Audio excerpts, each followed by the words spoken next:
घटनाएं घट जाती है कि उन पर विश्वास करना भी मुश्किल लगने लगता है। ये घटना 2011 की है। तब मैं पुणे में अपनी सिविल सर्विसेज की पढ़ाई कर रहा था और वहां कुछ दोस्तों के साथ रूम शेयर किया करता था। वही पुणे में मेरा एक स्कूल का फ्रेंड भी रहा करता था। वो एक अच्छी खासी सरकारी नौकरी पर था। उसने मुझे पुणे में आने के बाद काफी मदद की थी। स्कूल के वक्त तो हम इतने अच्छे दोस्त नहीं थे, लेकिन यहां वो मेरा एक अच्छा दोस्त बन गया था। तो एक रात जब मैं पढ़ाई कर रहा था तो रात 10 बजे के करीब उसका फोन आया और उसने कहा कि हमें अस्पताल जाना है। तो जैसे उसने कहा था, मैं आधे घंटे में उस अस्पताल के पास पहुंच गया। जब मैं अस्पताल पहुंचा तो पता चला कि उसके एक दोस्त के पिताजी की अचानक ही मौत हो गई है। उसके दोस्त का नाम सूरज था। तो हम दोनों भी उसकी मदद के लिए उसके साथ ही रुके हुए थे। सूरज ने गांव में अपने कुछ रिश्तेदारों को खबर कर दी थी। उनकी यहां ज्यादा जान पहचान नहीं थी, तो रिश्तेदारों ने लाश को क्रियाकर्म करने के लिए सीधे गांव लाने को कहा। अब सब बिल पेमेंट, हॉस्पिटल का पेपर वर्क और एम्बुलेंस का इंतजाम करते करते रात के करीब 12 बज चुके थे और उसके करीब आधे घंटे बाद लाश हमारे कब्जे में मिली। लाश कब्जे में मिलते ही वार्ड बॉय की मदद से लाश को हमने एम्बुलेंस में रखवा दिया। अब दूसरी प्रॉब्लम यह थी कि सूरज की मां भी बीमार थी। तो सूरज अपनी मां को पापा की मौत के बारे में बताना नहीं चाहता था, क्योंकि उसे लग रहा था कि अगर मां को सदमा लग गया तो शायद वो उसे इस हालत में संभाल नहीं सकेगा। तो फिर विशाल ने तय किया कि सूरज घर जाकर अपनी कार से मां को लेकर गांव के लिए निकल पड़ेगा और मैं नहीं तो विशाल, हम दोनों में से कोई एक एम्बुलेंस में लाश के साथ गांव जाएगा। तो जैसा डिसाइड हुआ था उसके मुताबिक कुछ ही देर में सूरज अपने घर के लिए निकल गया। तब मुझे विशाल ने कहा कि तुझे गाड़ी चलानी तो नहीं आती है, तो तू एम्बुलेंस के साथ जा, मैं कुछ दोस्तों को साथ लेता हूं और दूसरी गाड़ी से पीछे पीछे आता हूं। अब मेरे लिए वो एक शौक से कम नहीं था, क्योंकि मैं तो ऐसे ही उठकर चला आया था। न मेरे पास कपड़े थे और न ही कुछ सामान था। मेरे दिमाग में भी ऐसा कुछ नहीं आया था कि मुझे ऐसे अचानक दोस्त के गांव जाना पड़ेगा। लेकिन वो वक्त ऐसा था कि मैं उसे मना भी नहीं कर सकता था। मैंने विशाल को बहुत समझाया कि गांव बहुत दूर है यार, और मैं लाश के साथ नहीं जा सकता। मुझे इन सब चीज़ों से बहुत डर लगता है। मैंने उसे कहा कि कम से कम किसी को तो मेरे साथ भेज दे। मेरी हालत देख वो जान चुका था कि मैं अंदर से बहुत डरा हुआ हूं, लेकिन विशाल भी मजबूर था। तो विशाल ने एक रास्ता बताया और कहा कि मैं घर जाकर गाड़ी लेकर तेजी से एम्बुलेंस के पीछे आता हूं। बस कुछ ही देर की तो बात है, फिर आगे जाकर कोई ना कोई हल निकाल लेंगे। तो मैंने उसे बस हाँ कहा। एम्बुलेंस ड्राइवर की उम्र 40 से 45 के करीब थी। तो मैं जाकर एम्बुलेंस ड्राइवर के पास बैठ गया और हम हॉस्पिटल से नांदेड़ सूरज के गांव की ओर निकल पड़े। पुणे से नांदेड़ करीब करीब 8 से 9 घंटे का सफर था। मेरा ध्यान बार बार घड़ी की ओर जा रहा था, क्योंकि अस्पताल से निकलकर 1.5 घंटा हो चुका था, लेकिन अब तक विशाल गाड़ी लेकर हमारे पीछे नहीं आया था। मुझे तब उस पर गुस्सा भी आ रहा था और डर भी लग रहा था। कुछ वक्त बाद ड्राइवर ने कहा कि वो रास्ते में खाने के लिए रुकने वाला है। तब जाकर मैंने राहत की सांस ली, क्योंकि वो कम से कम 20 मिनट तो जरूर रुकने वाला था। ड्राइवर खाना खाने गया तो मैं झट से नीचे उतर गया। लाश के साथ बैठने की मुझ में जरा भी हिम्मत नहीं थी। नीचे उतरकर मैंने विशाल को फोन करना शुरू किया, लेकिन उसका फोन नहीं लग रहा था। तो मैंने उस जगह के बारे में मैसेज किया, उसे लोकेशन भी भेजा, पर कोई भी मैसेज रीड नहीं हुआ था। ड्राइवर खाना खाकर बाहर आ गया तो मैंने उसे कुछ देर रुकने के लिए कहा, पर ड्राइवर थोड़ा खड़ूस था। उसने रुकने से साफ मना कर दिया और फिर हम एम्बुलेंस लेकर निकल पड़े। थोड़ा आगे जाने के बाद न जाने कैसे मेरी आंख लग गई। कुछ देर बाद जब थोड़ा मुझे गर्म होने लगा तो मैंने अपनी आंखें खोली। तब मैंने देखा कि एम्बुलेंस तो एक ब्रिज के थोड़ा पास ही खड़ी है। मैंने झट से साइड में देखा तो ड्राइवर भी अपनी सीट पर नहीं था। मुझे अब और गुस्सा आ गया। एक तो मुझे पहले से ही बहुत डर लग रहा था और ऊपर से मेरे साथ कुछ न कुछ गड़बड़ जरूर हो रही थी। मैंने कांच से बाहर आसपास देखा। वो एक बहुत ही सुनसान जगह थी। सब तरफ बस गहरा सन्नाटा था। अब तो हालत ऐसी थी कि मुझे और भी पसीना आने लगा था, लेकिन फिर भी मैं अपने आप को शांत करने की कोशिश कर रहा था। सोचा शायद ड्राइवर यहीं आसपास कहीं गया होगा। उस सन्नाटे भरी जगह पर उसे आवाज देने की मेरी जरा भी हिम्मत नहीं हो रही थी, और तभी मेरा ध्यान पीछे गया। देखा तो लाश स्ट्रेचर से नीचे गिरी हुई थी। अब तो मेरी हालत ही खराब हो गई। ये कैसे हो गया? एक तो ये ड्राइवर भी मुझे बिना बताए कहीं चला गया है, ऊपर से ये लाश नीचे गिरी हुई है। आसपास कोई भी नहीं है। मेरे मन में तो उसके लिए बहुत सारी गालियां आ रही थी, लेकिन अब मुझे उस लाश से निकलती हुई केमिकल की गंध आ रही थी, जो सहने की मुझ में जरा भी ताकत नहीं थी। तो मैंने किसी तरह उस भारी भरकम लाश को उठाकर स्ट्रेचर पर रख दिया। उस लाश को हाथ लगाते ही मेरे शरीर पर रोंगटे खड़े हो गए। मैंने मोबाइल निकाल कर देखा तो मोबाइल भी स्विच ऑफ हो गया था, और अब तो मैं खुद अपना सर पीटने लगा कि मैं ये कैसे हालात में फंस गया हूं। उस सुनसान रास्ते में मैं उस लाश के साथ अकेला था। कुछ देर बाद जब मुझे ज्यादा गर्मी होने लगी तो मैंने एम्बुलेंस की कांच को थोड़ा सा खोल दिया। ठंडी ठंडी हवा अंदर आ रही थी। चांद की रोशनी इतनी थी कि हर चीज साफ साफ दिखाई दे रही थी, लेकिन लाश की मौजूदगी की वजह से मैं पहले से ही बहुत बुरी तरह से डरा हुआ था, और इतनी ठंड होने के बावजूद भी मुझे गर्मी लग रही थी। उस सुनसान वीरान रास्ते पर हम दोनों के अलावा और कोई नहीं था। ड्राइवर ने गाड़ी की चाबी वहीं छोड़ दी थी, और अब इंतजार करने के सिवाय मेरे पास और कोई रास्ता नहीं था। मैं डरा सहमा सा वहां चुपचाप बैठा हुआ था, लेकिन उस हालात में भी मुझे महसूस हुआ कि मेरी आंखें झपक रही है। असल में दिन भर की क्लासेस और पढ़ाई की वजह से मैं 1 मिनट भी सो नहीं पाया था, तो मेरी आंखों पर अब नींद सवार हो चुकी थी। लेकिन फिर भी वहां सोने की मेरी हिम्मत नहीं हो रही थी। उस जगह और उस लाश के बारे में बार बार सोचकर मेरा दिमाग घूम गया था।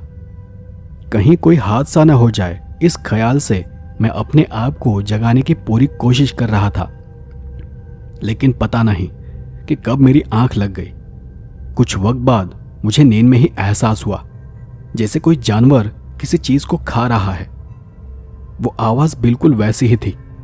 मैंने झट से उठकर लाश की तरफ देखा तो लाश बिल्कुल वैसी की वैसी ही पड़ी हुई थी जैसे मैंने उसे कुछ देर पहले रखा हुआ था। तो मैंने उस आवाज को वहम समझकर टाल दिया, लेकिन अंदर से तो मैं बहुत डरा हुआ था। इस बार तो मैं और सख्ती से जागने की कोशिश कर रहा था। गर्मी होने के बावजूद मैंने कांच को बंद ही रखा था, लेकिन चांद की रोशनी में बाहर सब साफ साफ दिखाई दे रहा था। कहीं कोई जरा सी भी हलचल होती तो भी मेरा दिल जोर जोर से धड़कने लगता था। खून मानो बिजली की तरह शरीर में दौड़ने लगता था। इतनी देर से मैं उस गाड़ी में बैठा हुआ था, लेकिन आसपास से एक भी गाड़ी नहीं गुजरी थी। ड्राइवर का अब भी कोई पता नहीं था। इस बात को सोचकर मुझे अपने आप पर ही बहुत गुस्सा आ रहा था कि न जाने क्यों मैंने इस लाश के साथ जाने के लिए हामी भरी। मोबाइल भी अब बंद हो चुका था, तो वक्त का पता ही नहीं चल रहा था, लेकिन शायद आधी रात गुजर चुकी थी। पर अब मुझे नींद पर जरा भी कंट्रोल नहीं था, और शायद तब मैं एक बार फिर से नींद में था कि कुछ देर बाद मुझे पीछे से कुछ चरचराने की आवाज सुनाई दी, जैसे कोई लाश के पास कुछ कर रहा हो। मुझे ऐसा लगा जैसे कोई जानवर लाश की गंध से वहां आ गया हो, लेकिन जब मैंने बाहर झांक कर देखा तो आसपास कहीं कोई भी नहीं था। कोई जानवर नहीं था, कोई इंसान नहीं था। लेकिन तब मेरा ध्यान लाश की ओर गया तो लाश फिर से नीचे गिरी हुई थी। वो देख इस बार तो मेरा दिल कुछ पल के लिए धड़कना ही बंद हो गया था, क्योंकि इस बार मुझे लाश गिरने की आवाज सुनाई नहीं दी थी। अब की बार डर के मारे मेरा पूरा शरीर थर थर कांपने लगा, क्योंकि मैंने कुछ देर पहले ही लाश को उठाकर ऊपर स्ट्रेचर पर रख दिया था। लेकिन अब लाश को नीचे पड़ा हुआ देख मुझे अब बहुत डर लगने लगा था। मैं वहीं बैठे बैठे भगवान का नाम जपने लगा कि तभी मैंने देखा अचानक लाश में कुछ हलचल हुई मुझे पता नहीं चल रहा था कि लाश में सचमुच कोई हलचल हुई थी या फिर डर की वजह से मुझे वहम हो रहा था। मैं बस हैरान होकर लाश को देखे जा रहा था कि कहीं फिर से हलचल हुई तो देख लूंगा कि आगे क्या करना है। और तब अचानक ही लाश जोर जोर से हिलने लगी। लाश की हिलने की वजह से स्ट्रेचर भी धड़धड़ की आवाज करने लगा।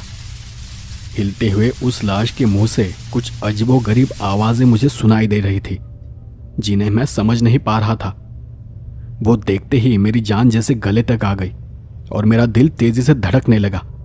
सामने का वो नजारा देख मेरी तो जैसे सोचने की ताकत ही खत्म हो गई थी कि तभी लाश अचानक से उठकर बैठ गई।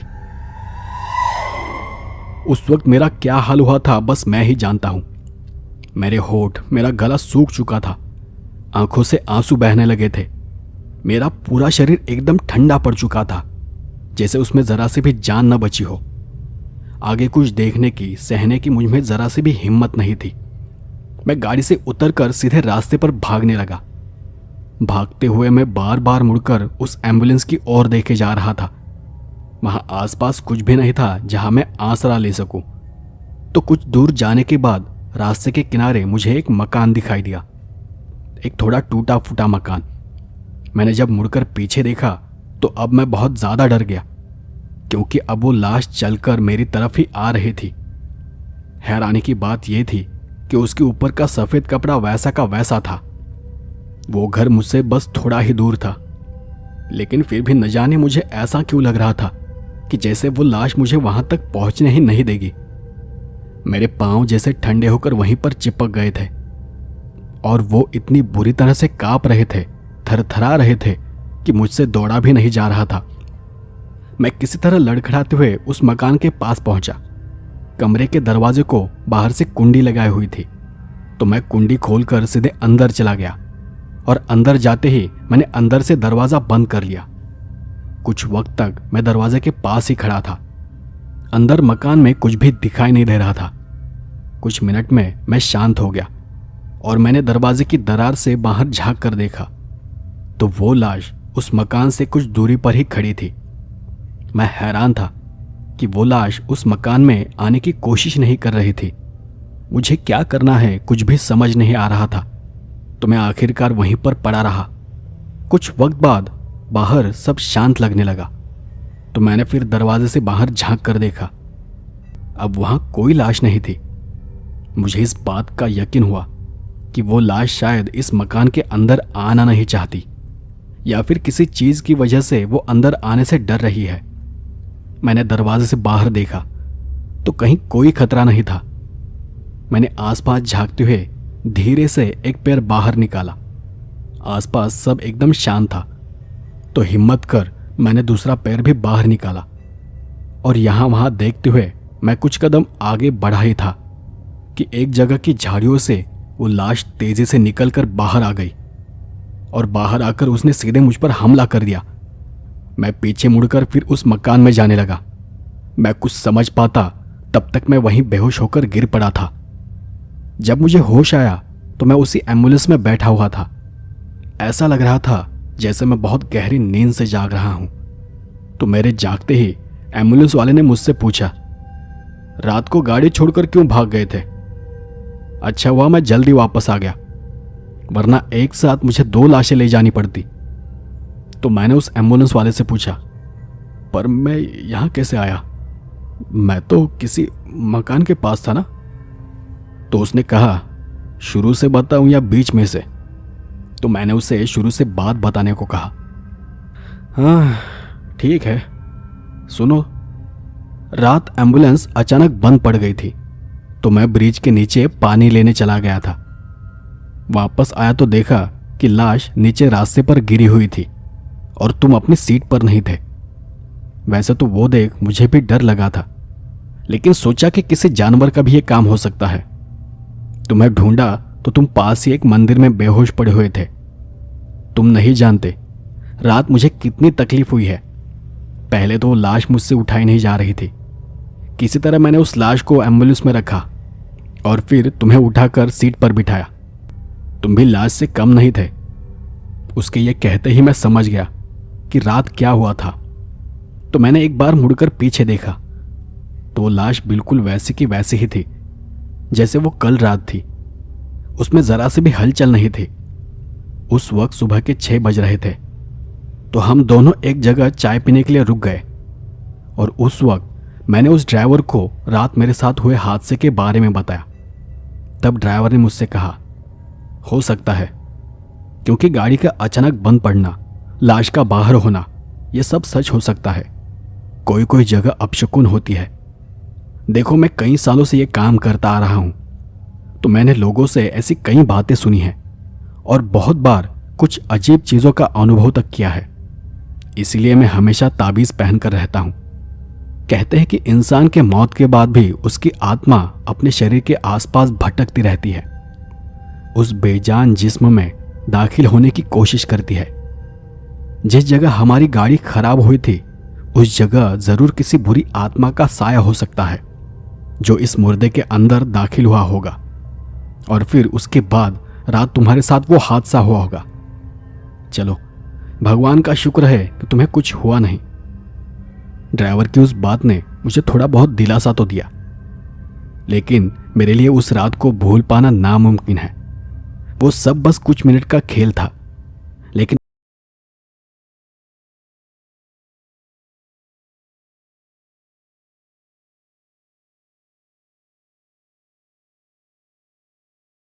बात जी ने ये कहानी उन्होंने लिखी हुई एक काल्पनिक कहानी है।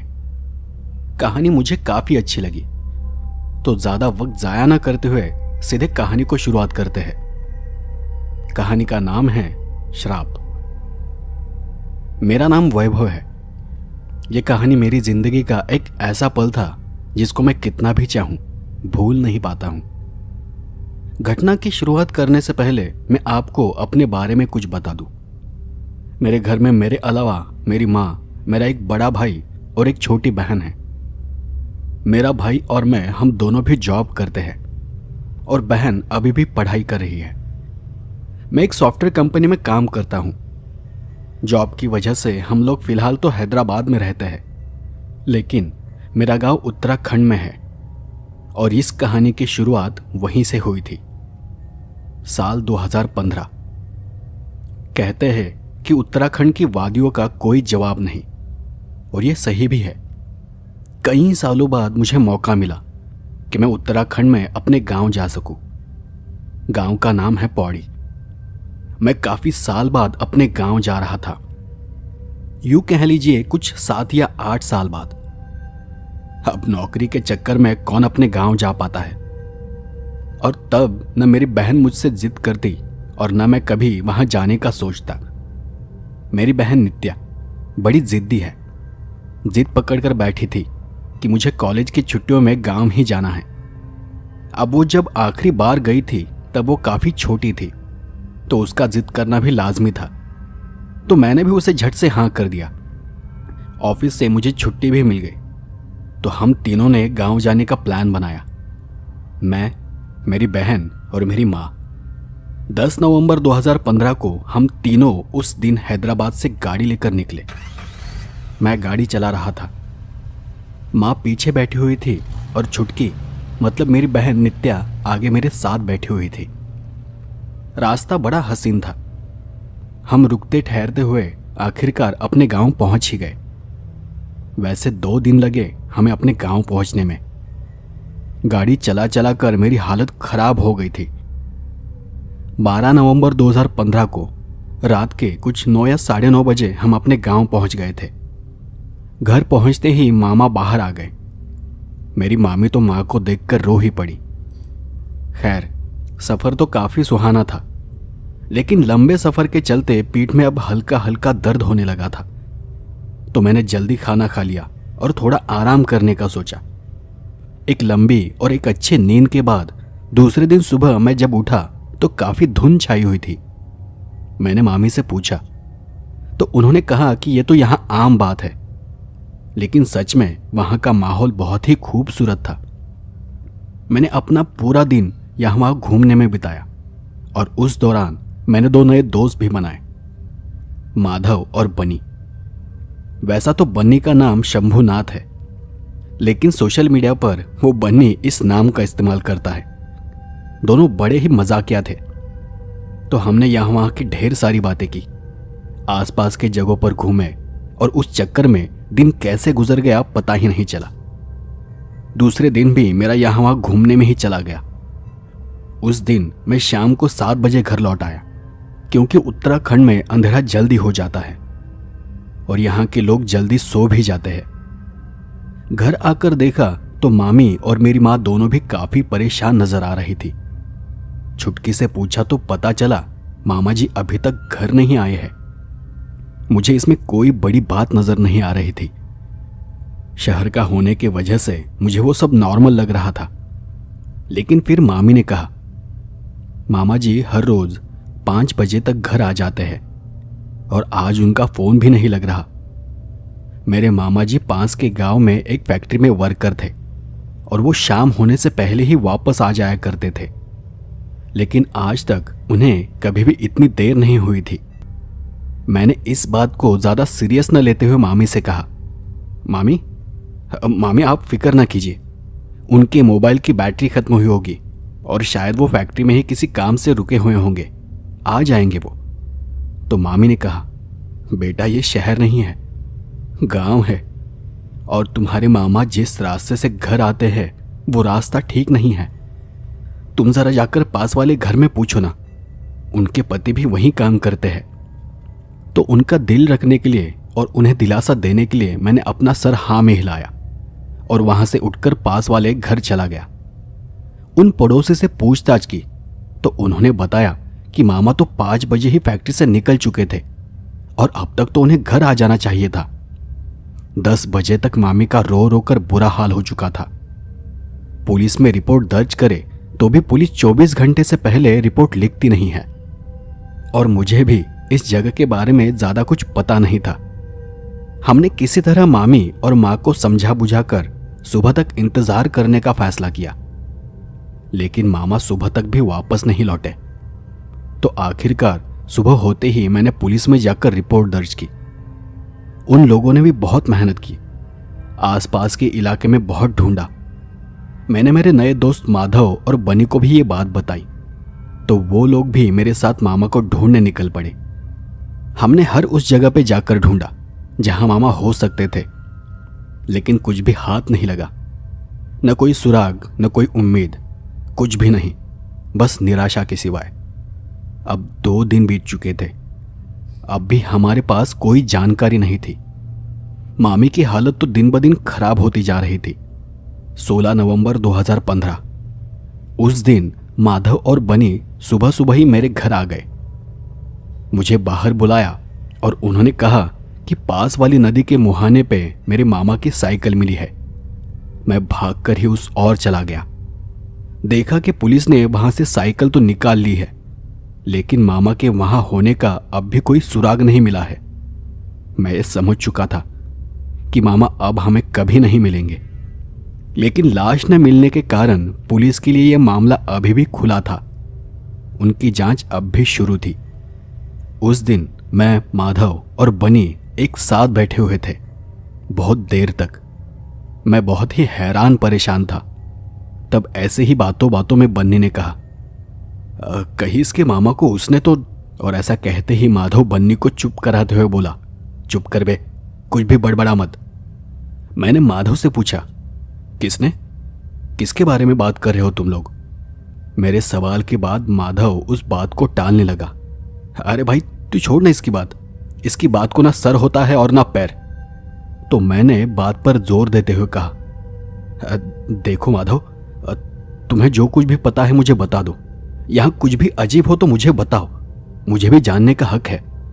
तो बनी ने आगे आते हुए कहा, मैं बताता हूं। ये पास में जो जंगल है ना, मतलब जहां से ये नदी गुजरती है, वहां क्या है वो तो मुझे ठीक से पता नहीं, लेकिन सुना है कि वहां जो कुछ भी है, वो जो कुछ भी चीज है, वो इंसानों को खा जाती है। माधव ने फिर से उसे शांत रहने को कहा, अबे चुप करना, कुछ भी अनाप शनाप बकता रहता है, कुछ अकल है भी या नहीं तुझमें? तो बनी ने उसे चुप कराते हुए बोला, अबे सच ही तो बोल रहा हूं, तू भी तो जानता है, तेरे चाचा भी तो गए थे उस रास्ते से, वो मिले क्या आज तक? नहीं ना, आज तक न वो मिले हैं और न ही उनकी कहीं लाश मिली है। माधव का ऐसी बातों पर विश्वास ही नहीं था, तो वो इन सब बातों को बस अफवाह मान रहा था। तब माधव ने बात को बीच में तोड़ते हुए कहा, अबे तो इसका यही मतलब थोड़ी है कि ये सब बातें सच है। तू फालतू बात मत किया करा, कोई जंगली जानवर भी तो हो सकता है। अब बन्नी भी थोड़ा गुस्से में आ गया और उसने गुस्से गुस्से में ही कहा, अबे तो फिर देखने में क्या जाता है, चल एक बार खुद चल कर देख लेते हैं, सच अपने आप पता चल जाएगा। मुझे कुछ भी समझ नहीं आ रहा था कि वो किस बारे में बात कर रहे थे, तो मैंने दोनों को गुस्से में ही कहा, तुम दोनों को जो भी कहना है ना ठीक ठीक बताओ, ऐसे पहेलियां मत बुझाओ। तब माधव ने आगे आते हुए कहा, देख वैभव, यहां लोगों में एक अफवाह है कि जंगल में कुछ है जो इंसानों को मारकर खा जाता है, लेकिन आज तक किसी ने उसे देखा नहीं है। लेकिन सच कहूं तो मुझे यह सब झूठ, सब बकवास लगता है। मेरे चाचा जी की भी लाश नहीं मिली थी, तो लोगों ने इस बात को और फैला दिया। लोग कहने लगे कि उन्हें भी उसी चीज ने खा लिया होगा। सब बकवास, कोई सबूत नहीं, कोई सुराग नहीं, तो वो कोई जंगली जानवर भी तो हो सकता है। मैंने माधव से फिर कहा, वो जो भी हो मुझे बताओ, सच झूठ कुछ भी, शायद उससे मुझे मामा को ढूंढने के लिए कुछ आइडिया मिल सकता है। कम से कम मेरे पास कुछ जवाब तो होगा, भले वो जानवर का शिकार। इतना बोल के मैं रुक गया, मुझसे आगे बोला भी नहीं जा रहा था। तो बनी ने मुझे आगे बताना शुरू किया। यहां से कुछ दूर आगे एक बड़ा सा पत्थर दिखाई देता है, जिस पर लिखा है कि यहां से आगे जाना मना है। कहते हैं कि उसी जंगल में वो रहता है, और सुना है वो नदी के आसपास ही कहीं दिखाई देता है अपने शिकार को ढूंढते हुए।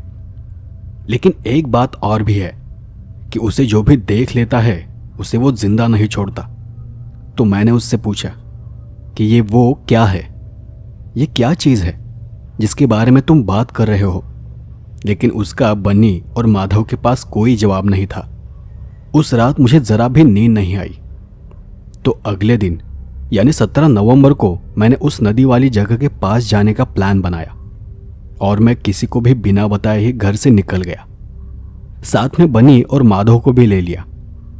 वैसे बनी हमारे साथ आने के लिए मना ही कर रहा था, पर हम तीनों थे, तो उसने सोचा कि इसी बहाने उसका घूमना फिरना भी हो जाएगा, और आखिरकार वो हमारे साथ आने को तैयार हो गया। हमने अपने साथ कुछ खाने पीने का सामान ले लिया और बस हम निकल पड़े।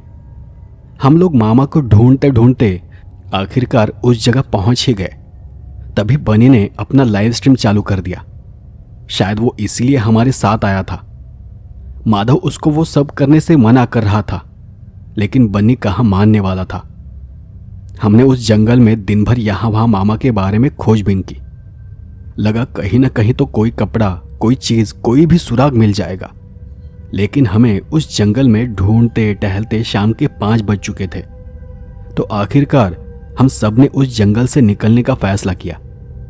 पर जब हम वहां से निकलने लगे तब हमें महसूस हुआ कि जंगल घना होने की वजह से वहां अंधेरा जल्दी होने लगा था, और अब वहां अंधेरा होने के कारण हमें रास्ता ठीक से दिखाई नहीं दे रहा था। हमने कोशिश तो बहुत की, पर हमें बाहर जाने का रास्ता समझ ही नहीं आ रहा था। मैं तो शहर का था, लेकिन वो दोनों वहीं के होने के बावजूद वो रास्ता भूल गए थे। मैंने मोबाइल देखा, मोबाइल नेटवर्क भी वहां काम नहीं कर रहा था। तो अब हमारे पास एक ही रास्ता था कि हम लोग किसी तरह नदी के किनारे तक जाए और किनारे से होते हुए किसी रास्ते पर निकले। तो हम तीनों भी नदी की ओर निकल पड़े। धीरे धीरे बातें करते हुए हम चले जा रहे थे। हम सभी फोन की टॉर्च ऑन करके उसके सहारे आगे बढ़ रहे थे, और आगे बढ़ते बढ़ते बार बार मोबाइल चेक भी कर रहे थे। लगा कि कहीं नेटवर्क मिला तो वहां से निकलना और आसान हो जाएगा। तभी बन्नी एक जगह पर थोड़ा सा रुक सा गया। यार, तुम लोगों को कोई बदबू आ रही है क्या? माधव ने आगे चलते हुए कहा, अबे ये जंगल है और यहाँ हर रोज कई जानवर मरते रहते हैं, ये उसी की बदबू होगी। तू रुक मत, आगे चलते रहे। तो बनी ने मोबाइल टॉर्च की लाइट मेरे चेहरे पर मारते हुए कहा, लेकिन यार ये कुछ ज्यादा ही नहीं आ रही क्या? माधव ने गुस्से में ही कहा, अबे चल ना बे नौटंकी, कितना नाटक करता है तू। लेकिन तब मुझे भी वो गंध आई। वो सच में काफी तेज थी, जैसे हमारे आसपास कहीं कोई मांस सड़ रहा हो। तो मैं टॉर्च को इधर उधर घुमाते हुए देखने लगा। मुझे रुका हुआ देख माधव और बनी भी यहां वहां देखने लगे। तभी मुझे आगे कुछ दूरी पर मामा जी दिखे। हाँ, वो मुझे दिखाई तो दिए थे, लेकिन वो वैसे नहीं थे जैसे मैं उन्हें अक्सर देखा करता था। उनके जिस्म का आधा हिस्सा यानी ऊपर का हिस्सा नीचे पड़ा हुआ था और वहीं से वो सड़न भरी तेज बदबू आ रही थी। उनके जिस्म पर कई सारी मक्खियां भिनभिना रही थी। उन्हें वहां पड़ा देखकर मैं जोरों से चीख पड़ा, लेकिन तभी माधव ने मेरे मुंह पर हाथ रखकर मेरी आवाज को दबा दिया और उसने मुझे कुछ दिखाने की कोशिश की।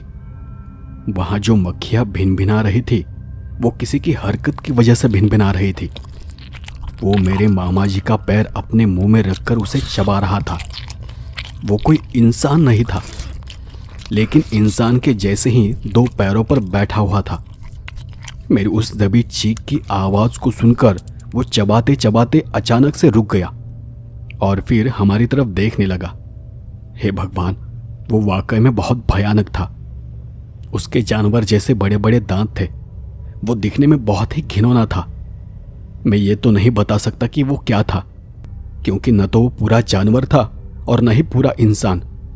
उस घिनौने जानवर ने मेरे मामा जी का टूटा पैर वहीं फेंक दिया और वो अचानक से उठा और हमारी तरफ आने लगा। वो इतना तेज था कि जैसे मैं जान चुका था कि मैं अब बच नहीं पाऊंगा। तो उसे आता देख मेरे पैर वहीं जम गए। मैं बस अपनी मौत को अपनी तरफ बढ़ते हुए देख रहा था। तभी माधव ने मुझे हिला के झंझोड़ा। फिर वो मुझे अपने साथ खींच के भागने लगा। मैं भी थोड़ा होश में आया और माधव के साथ साथ भागने लगा। बनी हमारे पीछे था। बनी भागा तो था, लेकिन थोड़ी देर बाद मुझे उसकी आवाज आनी बंद हो गई और बस मुझे उसकी कुछ दबी दबी सी चीखें सुनाई दी। मैंने पीछे मुड़कर देखा तो वो बनी का गला उस शैतानी जानवर के मुंह में था। उस चीज ने बनी की गर्दन को अपने मुंह में दबा कर रखा हुआ था और अब भी वो हमारे पीछे भाग रहा था, लेकिन उसकी रफ्तार थोड़ी कम हो गई थी। उसकी ऊंचाई काफी थी और चमड़ी सफेद थी। शरीर पर कहीं कहीं सफेद चमकीले बाल थे, लेकिन उसके सफेद चमड़ी के अंदर से नीली मोटी नसें साफ साफ दिखाई दे रही थी। माधव तो बस भागे जा रहा था और उसके पीछे पीछे मैं।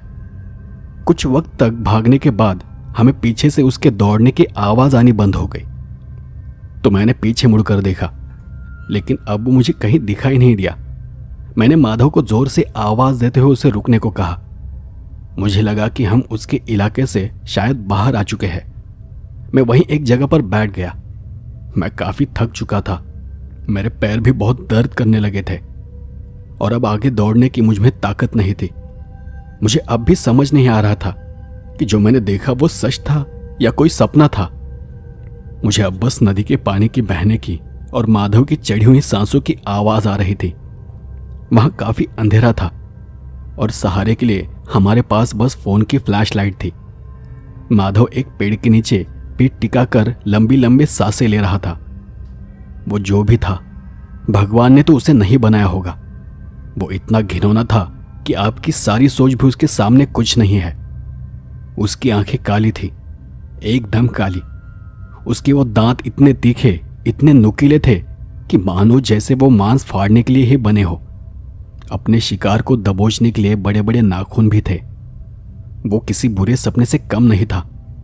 मैं जानता हूं कि इस दिन को मैं जिंदगी में कभी भुला नहीं पाऊंगा। मेरी सांसें अब धीरे धीरे नॉर्मल हो रही थी। मैं इतना थका हुआ था कि मुझे अब थोड़ी प्यास भी लग रही थी। इस दौड़ भाग में मेरा मोबाइल कहीं गिर गया था। हमारे पास का सामान भी कहीं गिर पड़ा था और घना अंधेरा होने से पहले हमें वहां से निकलना था। तो मैंने माधव को आवाज दी, माधव, हमें अब यहां से निकलना होगा। और ऐसा कहते हुए मैंने पेड़ के पास देखा तो माधव वहां नहीं था। मैंने देखा तो माधव नदी के किनारे अपने घुटनों पर बैठा हुआ था और शायद पानी पीने की कोशिश कर रहा था। मैंने उसे बुलाने के लिए आवाज दी, लेकिन उसने मेरी बात का कोई जवाब नहीं दिया। मैंने उसे कई आवाज़ें दी, लेकिन वो फिर भी वैसा का वैसा ही बैठा रहा। तो मैं अपनी जगह से उठकर उसके पास चला गया। नहीं नहीं, ये नहीं हो सकता। मेरी धड़कन फिर से तेज हो गई। मैंने देखा कि उसकी गर्दन की नली ही नहीं थी, वो पानी नहीं पी रहा था। मेरा दोस्त सांस लेने की कोशिश कर रहा था, लेकिन उसके गले से बस खून की धार बाहर आ रही थी। वो देख अब मुझ में जरा भी हिम्मत नहीं थी। मैं वहां से भागना चाहता था, और भागने के लिए मैं जैसे ही पीछे मुड़ा तभी मैंने देखा वो खड़ा था मेरे पीछे, ऊंचा सा, मेरी आंखों में देख मुझे घूर रहा था। उसकी आंखों में देखते हुए ऐसा लग रहा था जैसे मेरी आत्मा तक मर चुकी हो, और बस मैं कुछ ही पल में बेहोश हो गया। उस घटना के बाद अगली सुबह मैं आसपास के लोगों को मिल गया था। पता नहीं मैं कैसे बच गया था, लेकिन जब मैंने बनी और माधव के बारे में लोगों से पूछा तो उन्हें वहां दूसरा कोई इंसान नहीं मिला था, नहीं जिंदा और नहीं मुर्दा। वहां के जंगल में रहने वाले बुजुर्ग लोग कह रहे थे कि ये एक श्राप है जो हम जैसे किसी न किसी को लग जाता है। दुनिया में आज भी कुछ कुछ जगहों पर वैम्पायर दिखाई देने की खबरें सुनाई देती है, और आज के जमाने में जो वैम्पायर जिंदा है वो दुनिया के सबसे पुराने वैम्पायर्स में से एक है। ये वैम्पायर भी किसी जमाने में इंसान ही हुआ करते थे, लेकिन हालातों की वजह से ये इंसानों की गुलामी किया करते थे। उन लोगों ने इंसानों में छुपी हैवानियत को बहुत करीब से देखा है। कहते हैं कि एक रात उन पर किसी वैम्पायर ने हमला कर दिया था, और फिर वो गुलाम वैम्पायर में बदल गया, और फिर उसी के साथ एक नई ताकत पैदा हो गई। वो अपने जैसे लोग बनाने लगे, अपना कबीला बनाने लगे।